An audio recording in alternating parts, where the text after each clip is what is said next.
Hello friends, welcome back to my channel. ನಾನು ನಿಮ್ಮ ಪ್ರೀತಿಯ ಸೌಮ್ಯ. ಎಲ್ಲರೂ ಹೇಗಿದ್ದೀರಾ? ಎಲ್ಲರೂ ಚೆನ್ನಾಗಿದ್ದೀರಾ ಅಂತ ಅನ್ಕೋತೀನಿ. ಸೊ ಅದೇ ರೀತಿ ಭಾವಿಸ್ತಾ ಇವತ್ತಿನ ವಿಡಿಯೋನ ಸ್ಟಾರ್ಟ್ ಮಾಡೋಣ. ಸೊ ನಾನಿವತ್ತು ಇನ್ನೊಂದು ಇಂಪಾರ್ಟೆಂಟ್ ಅಥವಾ ಒಂದು ಯೂಸ್ಫುಲ್ ವಿಡಿಯೋ ಜೊತೆ ನಾನು ನಿಮ್ಮ ಮುಂದೆ ಬಂದಿದ್ದೀನಿ. ಏನಂತ ಹೇಳಿದ್ರೆ, ಈಗ ಎಲ್ಲರಿಗೂ ಸಾಮಾನ್ಯವಾಗಿ ಇರುವಂಥ ಒಂದು ಸಮಸ್ಯೆ ಅಂದರೆ ಅದು ಹೇರ್ ಫಾಲು, ಸ್ಪ್ಲಿಟ್ ಎಂಡ್ಸ್ ಆಗುವಂಥದ್ದು, ಮತ್ತು ಹೇರ್ ಫಾಲ್ ಆಗೋದು, ಮತ್ತು ಹೇರ್ ರೀಗ್ರೋತೇ ಆಗೋಲ್ಲ. ಸೊ ಇದು ತುಂಬ ಈ ಥರ ಸಮಸ್ಯೆಗಳನ್ನು ಫೇಸ್ ಮಾಡ್ತಾ ಇರ್ತೀವಿ ನಾವೆಲ್ಲರೂ ಕೂಡ. ಸೊ ನಂದು ಕೂಡ ಹಾಗೆಯೇ ಹೇರ್ ತುಂಬ ಅಂದರೆ ತುಂಬಾ ರಫ್ ಆಗಿ ಡ್ಯಾಮೇಜ್ ಆಗಿತ್ತು. ನಿಮಗೆಲ್ಲ ಗೊತ್ತಿರೋ ಹಾಗೆ ನಾನು ಸ್ವಲ್ಪ ಇತ್ತೀಚೆಗೆ ಬ್ಯುಸಿ ಆಗಿದ್ದೆ ತುಂಬಾ. ಸ್ಕೂಲು, ಎಕ್ಸಾಮ್ಸು, ವ್ಯಾಲ್ಯುವೇಷನ್ ಡ್ಯೂಟಿ, ಈ ಥರ ತುಂಬಾ ಬ್ಯುಸಿ ಆಗಿದ್ದರಿಂದ ನಾನು ನನ್ನ ಹೇರ್ ಕೇರನ್ನು ಮಾಡಲಿಕ್ಕಾಗಿರಲಿಲ್ಲ.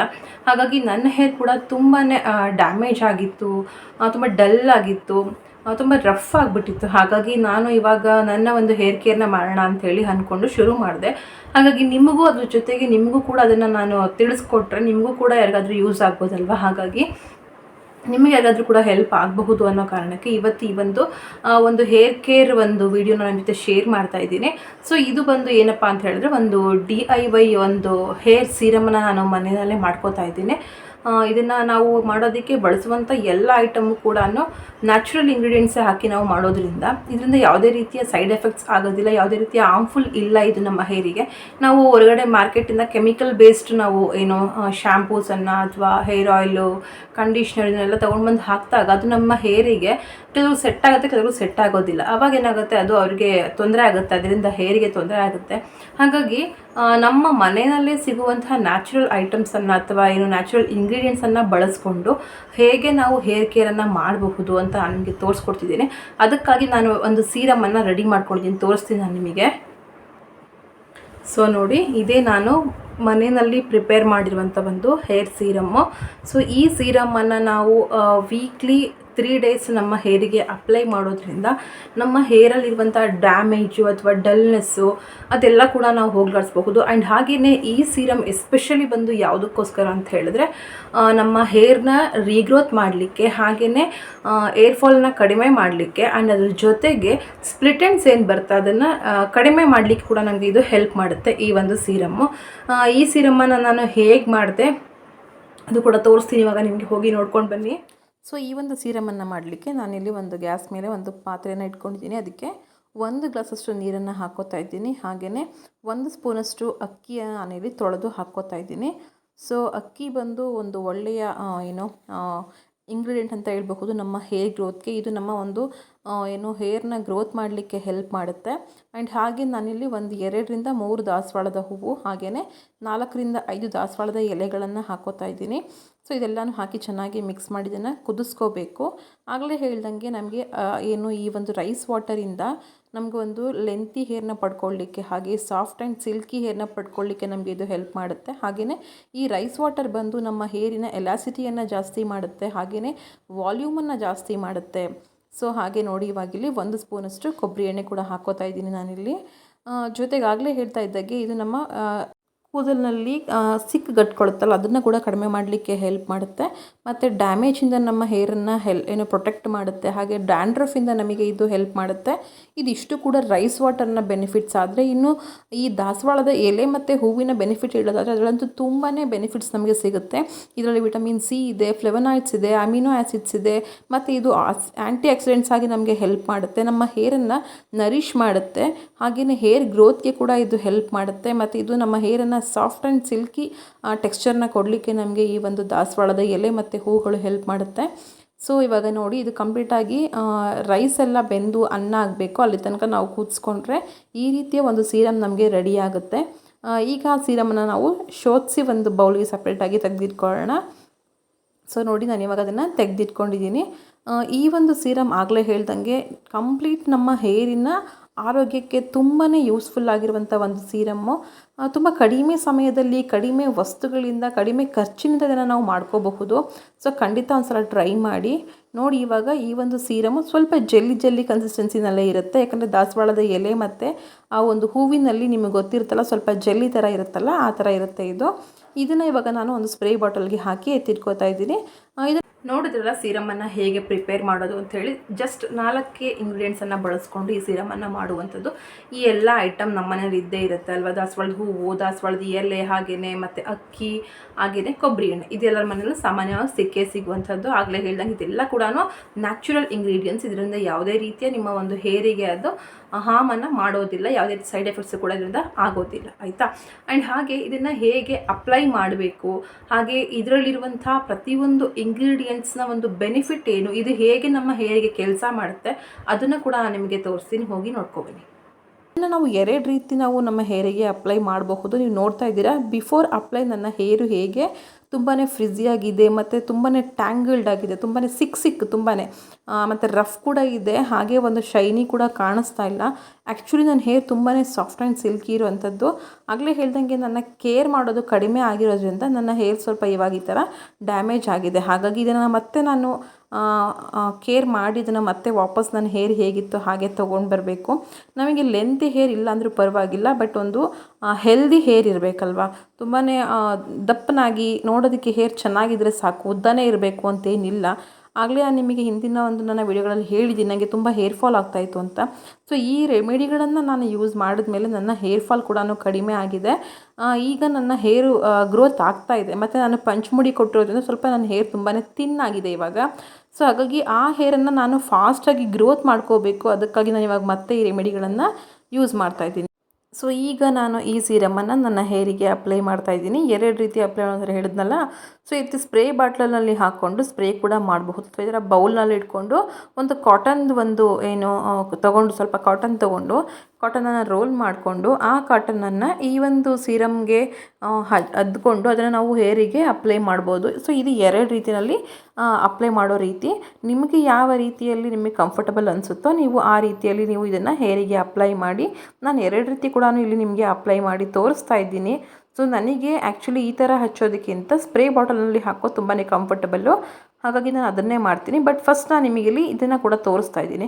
ಸೊ ಕಾಟನ್ ಒಂದು ಏನೋ ರೋಲ್ ತೊಗೊಂಡು ಅದರಲ್ಲಿ ನಾವು ಸೀರಮನ್ನು ಹಚ್ಕೊಂಡು ನೀಟಾಗಿ ನಮ್ಮ ಹೇರ್ ಎಲ್ಲವನ್ನು ನೀಟಾಗಿ ಏನು ಸೈಡ್ ಬೈ ಸೈಡ್ ಅದನ್ನು ನಾವು ಓಪನ್ ಮಾಡಿ ಮಾಡಿ ಮಾಡಿ ಅದನ್ನು ನಾವು ನೀಟಾಗಿ ನಮ್ಮ ಸ್ಕ್ಯಾಲ್ಪಿಗೆ ಅದನ್ನು ಹಚ್ಚಿ ಮಸಾಜ್ ಮಾಡಬೇಕು.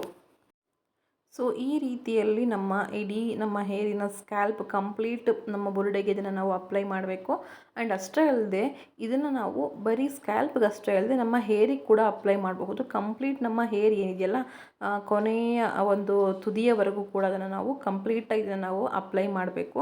ಅಂದರೆ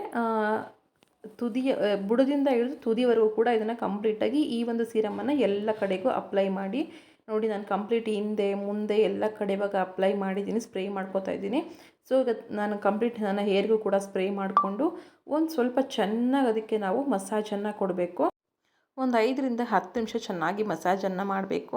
ಸೊ ಆ ರೀತಿ ಮಾಡಿದಾಗ ನಮಗೂ ಕೂಡ ಅದು ಸ್ಟ್ರೆಸ್ ಫ್ರೀ ಅಂತ ಅನಿಸುತ್ತೆ, ಒಂಥರ ಆರಾಮ್ ಅಂತ ಹೇಳಿ ಅನಿಸುತ್ತೆ. ಈ ರೀತಿ ನೀಟಾಗಿ ಎಲ್ಲ ಕಡೆ ಸ್ಪ್ರೆಡ್ ಮಾಡಿ ಮಸಾಜ್ ಮಾಡಿದ್ದಾದಮೇಲೆ ನಾವು ಇದನ್ನು ಕೂಮಿಂದ ಬಾಚಬಾರ್ದು, ಜಸ್ಟ್ ಅದನ್ನು ಹಾಗೆ ಮಸಾಜ್ ಮಾಡಿ ಒಂದು ಗಂಟನ್ನು ಹಾಕಿ ಬಿಟ್ಬಿಟ್ರೆ ಸಾಕು. ಇದು ಕಂಪ್ಲೀಟಾಗಿ ಇನ್ನು ಬೆಳಗ್ಗೆ ಇದಕ್ಕೆ ನಾವು ಹೇರ್ ವಾಶ್ ಮಾಡ್ಕೊಳ್ಳೋದು ಅಷ್ಟೇ. ಸೊ ನೋಡಿ ಇವಾಗ ಮಸಾಜ್ ಎಲ್ಲ ಮಾಡಿದ್ದೀನಿ. ನಾನು ಇವಾಗ ಒಂದು ಗಂಟನ್ನು ಹಾಕ್ತಾ ಇದ್ದೀನಿ, ಯಾಕಂದರೆ ಇವಾಗ ನಮ್ಮ ಹೇರ್ ಸ್ವಲ್ಪ ಈ ಆಯಿಲು ಮತ್ತು ಇದೆಲ್ಲ ವಾಟ್ರೆಲ್ಲ ಬಿದ್ದಾಗ ನಾವು ತಕ್ಷಣಕ್ಕೆ ಬಾಚಬಾರ್ದು, ಸ್ವಲ್ಪ ಹೇರ್ ಫಾಲ್ ಆಗುತ್ತೆ. ಹಾಗಾಗಿ ನೋಡಿ ಇವಾಗ ನೀಟಾಗಿ ಇದನ್ನು ಗಂಟು ಕಟ್ಟಿದ್ರೆ ಈ ಒಂದು ಹೇರ್ ಸೀರಮ್ನ ಅಪ್ಲೈ ಮಾಡುವಂಥ ಕೆಲಸ ಮುಗೀತು. ಇದನ್ನು ಅಪ್ಲೈ ಮಾಡಿ ನೀವು ರಾತ್ರಿ ಅಪ್ಲೈ ಮಾಡಿದ್ರೆ ಬೆಳಗ್ಗೆ ಎದ್ದು ಸ್ನಾನ ಮಾಡೋದು ಸರಿಯಾಗುತ್ತೆ ನಿಮಗೆ. ಸೊ ನಿಮಗೆ ರಾತ್ರಿ ಟೈಮ್ ಇಲ್ಲ ಅಂತಂದರೆ ಒಂದು 3 to 4 hours ಬಿಫೋರ್ ಸ್ನಾನ ಮಾಡೋ ಮುಂಚೆ ಇದನ್ನು ನೀವು ಅಪ್ಲೈ ಮಾಡಿ ಬಿಡೋದ್ರಿಂದ ಅದು ಚೆನ್ನಾಗಿ ನಿಮ್ಮ ಹೇರಿಗೆ ಅಬ್ಸರ್ವ್ ಆಗುತ್ತೆ. ನೋಡಿದ್ರಲ್ಲ ಹೇಗೆ ಅಪ್ಲೈ ಮಾಡೋದು ಅಂಥೇಳಿ. ಸೊ ಆ ರೀತಿ ಅಪ್ಲೈ ಮಾಡಿಕೊಂಡು ನೈಟು ನಾವು ನಿದ್ದೆ ಮಾಡಿದ ನಂತರ ಬೆಳಿಗ್ಗೆ ಎದ್ದು ನೀಟಾಗಿ ತಲೆ ಸ್ನಾನ ಮಾಡಿದ್ರೆ ನೀವೇನು ಯೂಶ್ವಲಾಗಿ ಏನು ಶ್ಯಾಂಪೂಸ್ ಎಲ್ಲ ಯೂಸ್ ಮಾಡ್ತಿರಲ್ಲ ಅದೇ ಶಾಂಪೂನ ಹಾಕ್ಕೊಂಡು ನೀಟಾಗಿ ಹೇರ್ ವಾಶನ್ನು ಮಾಡ್ಕೊಳ್ಳಿ. ಸೊ ಆವಾಗ ನಿಮಗೆ ನೀಟಾಗಿ ಒಂದು ವಿಸಿಬಲ್ ರಿಸಲ್ಟ್ ಅಂತೂ ನಿಮಗೆ ಖಂಡಿತ ಒಂದು ವೀಕ್ ಒಳಗಡೆ ನಿಮಗೆ ಸಿಗುತ್ತೆ. ಇದನ್ನು ನಾನು ನಿಮಗೆ ಸುಮ್ಮನೆ ಹೇಳ್ತಾ ಇಲ್ಲ, ನಾನು ಈ ಒಂದು ಇದನ್ನು ಟ್ರೈ ಮಾಡಿ ಈ ಸೀರಮ್ನ ನನ್ನ ಹೇರ್ ಮೇಲೆ ನಾನು ಅಪ್ಲೈ ಮಾಡಿಕೊಂಡು ಟ್ರೈ ಮಾಡಿದ್ರಿಂದ ನನಗೂ ಕೂಡ ಹೆಲ್ಪ್ ಆಗಿದೆ. ಸೊ ನನಗೂ ಕೂಡ ಹೇರ್ ಫಾಲ್ ಕಡಿಮೆ ಆಗಿತ್ತು. ಹಾಗೆಯೇ ನಾನು ತುಂಬ ಹಿಂದೆ ಇದನ್ನೆಲ್ಲ ಬಳಸ್ತಾ ಇದ್ದೆ. ಆಗಲೇ ಹೇಳ್ದಂಗೆ ಸ್ವಲ್ಪ ಬ್ಯುಸಿ ಆಗಿದ್ದರಿಂದ ನಾನು ಕೂಡ ಸ್ವಲ್ಪ ಕೆಲಸದ ನಡುವೆ ತುಂಬ ಬ್ಯುಸಿ ಆಗಿದ್ದರಿಂದ ಅದನ್ನೆಲ್ಲ ಮತ್ತೆ ನನಗೆ ಮಾಡಲಿಕ್ಕೆ ಸಾಧ್ಯ ಆಗಿರಲಿಲ್ಲ. ಸೊ ಇವಾಗ ಹೇಗಿದೆ ಸಮ್ಮರ್ ಹಾಲಿಡೇಸ್ ಇದೆ ಅಂತೇಳಿ ಮತ್ತೆ ಅದನ್ನು ನಾನು ಶುರು ಮಾಡ್ಕೊಂಡಿದ್ದೀನಿ. ಹಾಗಾಗಿ ಹೇಳ್ತಿದ್ದೀನಿ, ನನಗೆ ರಿಸಲ್ಟ್ ಸಿಕ್ಕಿರೋದ್ರಿಂದ, ನನಗೆ ಇದರಿಂದ ಹೆಲ್ಪ್ ಆಗಿರೋದ್ರಿಂದ ನಿಮಗೂ ಕೂಡ ಇದರಿಂದ ಹೆಲ್ಪ್ ಆಗುತ್ತೆ ಅನ್ನೋ ಕಾರಣಕ್ಕೆ ಇದನ್ನು ನಾನು ನಿಮಗೆ ವಿಡಿಯೋ ಶೇರ್ ಮಾಡ್ತಾ ಇದ್ದೀನಿ. ಸೊ ನೋಡ್ತಾ ಇದ್ದೀರಾ ನನಗೆ ಒಂದು ವಾಶ್ಗೆ ಹೇಗೆ ನನ್ನ ಕೂದಲು ಸಾಫ್ಟ್ ಆಗಿದೆ ಅಂದರೆ ನನ್ನೇ ನೀವು ನೋಡಿದ್ದಕ್ಕಿಂತ ಸೊ ಇವಾಗ ನೀವು ನೋಡ್ತಿದ್ದೀರಲ್ವ ನನ್ನ ಹೇರು ಎಷ್ಟು ಅದು ಏನು ಮ್ಯಾನೇಜಬಲ್ ಆಗಿದೆ, ಸಾಫ್ಟ್ ಆಗಿದೆ. ನಾನು ಯಾವುದೇ ರೀತಿ ಕಂಡೀಷ್ನರ್ನ ಬಳಸಿಲ್ಲ. ಇಲ್ಲಿ ನಾವು ಬಳಸಿರುವಂತಹ ಏನು ದಾಸವಾಳದ ಹೂವು ಹಾಗೆ ದಾಸವಾಳದ ಎಲೆ ಮತ್ತು ಅಕ್ಕಿದು ಏನು ಗಂಜಿ ಆಗುತ್ತಲ್ಲ ಇದೆಲ್ಲ ಕೂಡ ನಮ್ಮ ಹೇರಿಗೆ ಕಂಡೀಷ್ನಿಂಗ್ ಆಗಿ ಹೆಲ್ಪ್ ಮಾಡುತ್ತೆ. ಹಾಗಾಗಿ ನಿಮ್ಮ ಕೂದಲನ್ನು ತುಂಬಾ ಚೆನ್ನಾಗಿ ಸಾಫ್ಟ್ ಆ್ಯಂಡ್ ಶೈನಿಯಾಗಿ ಮಾಡುತ್ತೆ. ಒಂದು ವೀಕ್ ನೀವು ಕಂಪ್ಲೀಟ್ ಅದನ್ನು ಯೂಸ್ ಮಾಡಿ, ಅಂದರೆ ಒಂದು ವೀಕಿಗೆ 3 ಡೇಸ್ ಅದನ್ನು ನೀವು ಯೂಸ್ ಮಾಡಿ. ಸೊ ಅವಾಗ ನಿಮ್ಗೆ ನಿಜವಾಗ್ಲೂ ರಿಸಲ್ಟ್ ಗೊತ್ತಾಗುತ್ತೆ. ನೀವು ಟ್ರೈ ಮಾಡಿ ನಿಮಗೆ ಏನಂತ ಬಂತು ರಿಸಲ್ಟ್ ಅಂತ ನನಗೆ ದಯವಿಟ್ಟು ಕಮೆಂಟ್ ಬಾಕ್ಸಲ್ಲಿ ಕಮೆಂಟ್ ಮಾಡೋದನ್ನು ಮರಿಬೇಡಿ. ನಿಜವಾಗ್ಲೂ ಹೇಳ್ತಿದ್ದೀನಿ, ಇದು ಯೂಸ್ಫುಲ್, ತುಂಬಾ ವರ್ಕ್ ಆಗುವಂಥ ಒಂದು ರೆಮಿಡಿ ಇದು. ಟ್ರೈ ಮಾಡಿ. ಹಾಗೆ ಇದನ್ನು ಪ್ರತಿ ಸಲ ಇದನ್ನು ಮಾಡ್ಕೋಬೇಕಾ ಅಂದರೆ ಪ್ರತಿ ಸಲನೂ ನಾವು ಇದನ್ನೆಲ್ಲ ಪ್ರಿಪೇರ್ ಮಾಡಿ ಹಾಕ್ಕೋಬೇಕಾ ಅಂತ ಹೇಳಿದ್ರೆ ಹೌದು, ನಾನು ಕೂಡ ವರ್ಕಿಂಗ್ ವುಮನ್ ಆಗಿರೋದ್ರಿಂದ ನನಗೂ ಕೂಡ ಅದು ಸ್ವಲ್ಪ ಕಷ್ಟನೇ. ಇದನ್ನು ನೀವು ಒಂದ್ಸಲ ರೆಡಿ ಮಾಡಿಕೊಂಡ್ರೆ ಇದನ್ನು ನೀವು 1 ವಾರದ ತನಕ ಕೂಡ ಫ್ರಿಜ್ಜಲ್ಲಿ ಇಟ್ಕೊಂಡು ಯೂಸ್ ಮಾಡ್ಬೋದು. ಅಂದರೆ ಫ್ರಿಜ್ನಲ್ಲಿ ಇಟ್ಟಾಗ ಇದನ್ನು ನಿಮಗೆ 1 ವಾರಕ್ಕೆ ಯೂಸ್ ಮಾಡಲಿಕ್ಕೆ ಬರುತ್ತೆ. ನಾನು ಇವಾಗ ಇದನ್ನು ನೆನ್ನೆ ನೈಟು ಇದನ್ನು ಪ್ರಿಪೇರ್ ಮಾಡಿ ನೆನ್ನೆ ನೈಟ್ ಅಪ್ಲೈ ಮಾಡಿದ್ದೀನಲ್ವಾ. ಸೊ ನೆನ್ನೆ ಸಂಡೇ, ಇವತ್ತು ಮಂಡೇ ಹೇರ್ ವಾಶ್ ಮಾಡಿದ್ದೀನಿ. ಮತ್ತು ನಾನು ವೆಡ್ನೆಸ್ಡೇ ನೈಟ್ ಹಾಕ್ಕೊಂಡು ಗುರುವಾರ ಬೆಳಿಗ್ಗೆ ಸ್ನಾನ ಮಾಡ್ತೀನಿ. ಸೊ ಹಾಗೆ ಅಲ್ಲಿ ತನಕ ಇದು ಫ್ರಿಜ್ಜಲ್ಲಿರುತ್ತೆ. ನಾವು ಅಪ್ಲೈ ಮಾಡೋದು ಒಂದು ಅರ್ಧ ಅಥವಾ 1 ಗಂಟೆ ಮುಂಚೆ ಅದನ್ನು ನಾವು ಫ್ರಿಜ್ಜಿಂದ ಹೊರಗಡೆ ತಗೊಂಡು ಸ್ವಲ್ಪ ಅದು ನಾರ್ಮಲ್ ರೂಮ್ ಟೆಂಪ್ರೇಚರಿಗೆ ಬಂದ ನಂತರ ಅದನ್ನು ನಾವು ಮತ್ತೆ ಅಪ್ಲೈ ಮಾಡ್ಕೋಬಹುದು. ಸೊ ಅಪ್ಲೈ ಮಾಡ್ಕೊಂಡು ಮತ್ತೆ ವಾಪಸ್ ನೀವು ಫ್ರಿಜ್ಗೆ ಇಡಬೇಕು. ಸೊ ಆ ರೀತಿ ಒಂದು 3 ಸಲಕ್ಕೆ ಇದನ್ನು ನೀವು ಬಳಸ್ಬೋದು. ಅಂದರೆ 1 ವಾರಕ್ಕೆ ನೀವು ಕಂಟಿನ್ಯೂಸ್ ಇದನ್ನು ಬಳಸಿದ್ರೆ 3 ಟೈಮ್ಸ್. ಯಾಕಂದರೆ ನಾವು ಎಲ್ಲರೂ ವಾರದಲ್ಲಿ ಎಲ್ಲ ದಿನ ತಲೆ ಸ್ನಾನ ಮಾಡೋದಿಲ್ಲ ಅಲ್ವಾ. ಸೊ ವಾರದಲ್ಲಿ 3 ಡೇಸ್ ನಾವು ಹೇರ್ ವಾಶ್ ಮಾಡ್ತೀವಿ. ಸೊ ಆ 3 ಡೇಸ್ ಹೇರ್ ವಾಶ್ ಮಾಡೋದಕ್ಕಿಂತ ಹಿಂದಿನ ದಿನ ನಾವು ಇದನ್ನು ಅಪ್ಲೈ ಮಾಡಿಕೊಂಡು ಬೆಳಿಗ್ಗೆ ಹೇರ್ ವಾಶ್ ಮಾಡಿದ್ರೆ ನಮ್ಮ ಕೂದಲಿಗೆ ಇದು ತುಂಬಾ ಶೈನಿ ಕೊಡುತ್ತೆ. ಹಾಗೆಯೇ ಹೇರ್ನ ಮತ್ತೆ ಗ್ರೋತ್ ಮಾಡಲಿಕ್ಕೆ ಹೆಲ್ಪ್ ಮಾಡುತ್ತೆ. ಆಗಲೇ ಹೇಳ್ದಂಗೆ ಸ್ಪ್ಲಿಟ್ ಎಂಡ್ಸ್ಗಳನ್ನ ಬರದೇ ಇರೋ ಹಾಗೆ ಇದು ಅವಾಯ್ಡ್ ಮಾಡುತ್ತೆ. ಯಾಕಂದರೆ ಸ್ಪ್ಲಿಟ್ ಎಂಡ್ಸ್ ಬಂದುಬಿಟ್ರೆ ಮತ್ತೆ ನಮ್ಮ ಹೇರ್ ಗ್ರೋತೇ ಆಗೋದಿಲ್ಲ, ತುಂಬಾ ಒಂಥರ ಕಾಣುತ್ತೆ ನಮ್ಮ ಕೂದಲೆಲ್ಲ. ಹಾಗಾಗಿ ಅದನ್ನು ಬರದೇ ಇರೋ ಹಾಗೆ ಅವಾಯ್ಡ್ ಮಾಡಲಿಕ್ಕೆ ಈ ಒಂದು ಸೀರಮ್ ತುಂಬಾ ಹೆಲ್ಪ್ಫುಲ್ ಆಗಿದೆ, ತುಂಬಾ ಎಫೆಕ್ಟಿವ್ ಆಗಿದೆ ಇದು ಹೇರ್ ಫಾಲಿಗೆ, ಹಾಗೆಯೇ ಹೇರ್ ರೀಗ್ರೋತಿಗೆ ಮತ್ತು ಸ್ಪ್ಲಿಟ್ ಎಂಡ್ಸನ್ನು ಕಂಟ್ರೋಲ್ ಮಾಡಲಿಕ್ಕೆ.